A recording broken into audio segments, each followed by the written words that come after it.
सदुपयोग। समय का सदुपयोग जो करता है उसी व्यक्ति को समय के साथ अच्छे परिणाम मिलते हैं। ऐसा ही हुआ जब सोनू और वानी के एनुअल एग्जाम्स आने वाले थे। अरे, अब तक पढ़ रही हो? चलो खाना खाते हैं। बस थोड़ा सा प्रोजेक्ट बचा है। नहीं किया तो टीचर डांटेंगी।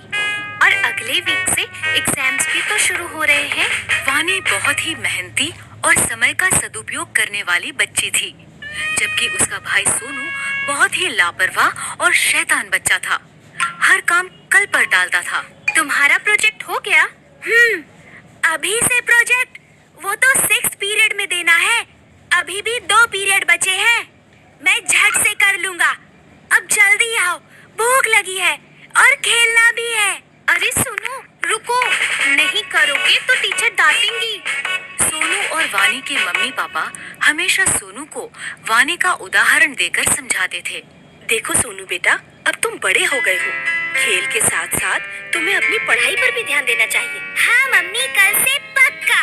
सोनू, समय का सदुपयोग करना अपनी बहन से सीखो। देखो, समय से पढ़ती है, समय से खेलती है। आज का काम कल पर कभी नहीं टालती।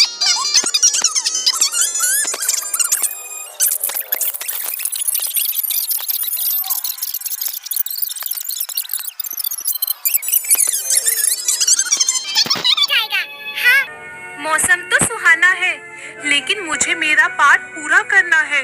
कल परीक्षा है। इस मौसम में तो खेलने का मजा ही कुछ और है। तुम पढ़ती रहो, मैं तो चला खेलने।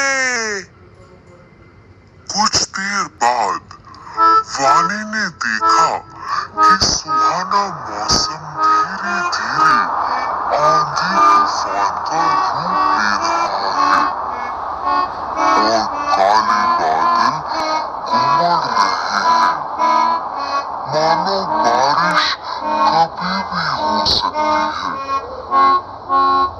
बारिश का मौसम देख वानी को चिंता होने लगी कि अगर बारिश आ गई तो उसका पाठ कैसे पूरा होगा, क्योंकि बारिशों में अक्सर घर की बिजली कट जाती है। उसने सोनू को आवाज दी, सोनू, सोनू सुनो, मौसम देख के लगता है बारिश होने वाली है। शायद रात को बिजली भी कट जाए। खेलना छोड़ो और आकर अपना पाठ पूरा कर लो, वरना कल परीक्षा में क्या लिखोगे? चिंता मत करो वानी, अभी तो दोपहर ही हो रही है। रात को बैठकर मैं फटाफट सब खत्म कर लूंगा। बिजली नहीं जाएगी, बल्कि बारिश के बाद पढ़ने में और मजा आएगा। अच्छा, मैं जाता हूँ, मेरी बैटिंग आ गई। सोनू देर शाम तक खेलता ही रहा, लेकिन उसकी चिंता तब बढ़ी जब अचानक से बारिश शुरू हो गई। सोनू बुरी तरह घबरा गया और घर लौटा, जहां आकर उसने देखा घर पर ही नहीं बल्कि पूरे गांव में बिजली नहीं है। ये देखकर सोनू जोर जोर से रोने लगा। कल परीक्षा में मेरा क्या होगा? मैंने तो एक पाठ भी नहीं पढ़ा और अब तो बिजली भी नहीं है। मैं तो फेल हो जाऊंगा। मैंने कहा था ना, अपना पाठ समय से पढ़ लो। मैंने तुम्हें 1 हफ्ते पहले ही कह दिया था कि समय पर पढ़ाई कर लेना, लेकिन तुम्हें कभी कुछ समझ में नहीं आता। अब भोगो।